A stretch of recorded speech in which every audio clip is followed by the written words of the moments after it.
కుమారి లాస్య నందిత సాయన్న గారి ఆకస్మిక మరణంపై గౌరవ ముఖ్యమంత్రి గారు ప్రవేశపెట్టిన తీర్మానాన్ని బలపరుస్తూ యువ ఎమ్మెల్యే లాస్య గారి మరణం కంటోన్మెంట్ ప్రజానికానికి యువ నాయకత్వానికి లోటుగా భావిస్తూ ఉన్నాం.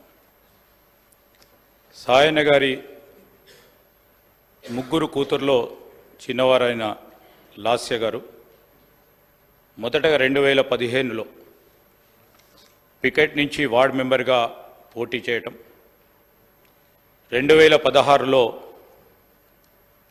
కవాడిగూడ కార్పొరేటర్గా పోటీ చేసి వారి ప్రజా జీవనాన్ని మొదలుపెట్టడం, తదనంతరం అనారోగ్యంతో బాధపడతా ఉన్న సాయన్న గారికి వారి కుటుంబ సభ్యుల ద్వారా కంటోన్మెంట్ ప్రజలకు సేవలు అందించాలని భావించి మరి చాలా చురుకుగా ఆ ప్రాంత ప్రజలకు సేవలు అందించిన వ్యక్తిగా పేరుగాంచారు. ఈరోజు కంటోన్మెంట్ ప్రజలకు సేవలు అందించాలని ఆలోచనలో భాగంగా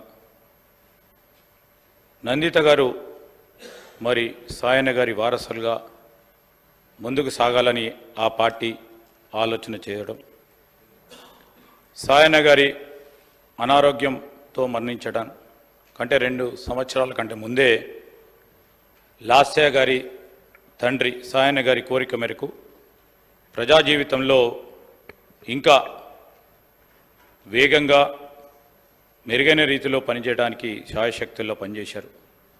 స్థానికంగా గొప్ప గుర్తింపు కూడా సాధించడం జరిగింది. అనారోగ్యంతో సాయన్న గారు మృతి చెందగా ఆయన వారసులుగా లాస్య గారు కుటుంబ పరంగా మరి వారందరూ ఆలోచన చేసి కంటోన్మెంట్ ఎమ్మెల్యేగా పోటీ చేసి చిరుప్రాయంలోనే పెద్ద మెజారిటీతో గెలుపొందారు.